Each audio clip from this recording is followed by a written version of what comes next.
আমি SM. Saifuddin Suman, Betagi শানকিপুর union. আমি অনেক আগ থেকেই সবজির উপর খুব দুর্বল ছিলাম। অন্য কাজ করার পাশাপাশি এটাও করতাম।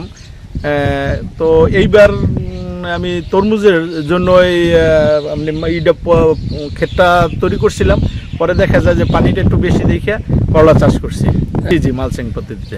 আচ্ছা, এটা আপনি কিভাবে জানলেন, কিভাবে এটার? এটা ওই যে কৃষি দিবানিশি এটা আছে না, বিটিভিতে দেখায়, ওইটা দেখে আর কি হইলাম, উদ্বুদ্ধ হইলাম। এখানে 1400-র মতো সব গাছই ফলন হয়েছে। আজ থেকে পিছনে 3 দিন আগে প্রথম কাটছি, ওটা 6 মণ কাটছি একবারে। কত টাকা বিক্রি করছে? এটা আপনার 60 টাকা করে কেজি হিসাব করে বিক্রি করছে। 70-80 হাজার টাকার মতো খরচ হয়েছে। তবে এই যে বাঁশ যেটা, খুঁটি যেটাকে বলা হয়, ওটা আমার নিজস্ব বাড়িতে ছিল, তো ওইটা বাদ দিয়ে প্রায় 70-80 হাজার টাকার মতো খরচ হয়েছে আমার। এটা তো এখনো বলতে পারবো না। হ্যাঁ, হইতে পারে, আর 2 থেকে 2.5 এরকম হইতে পারে।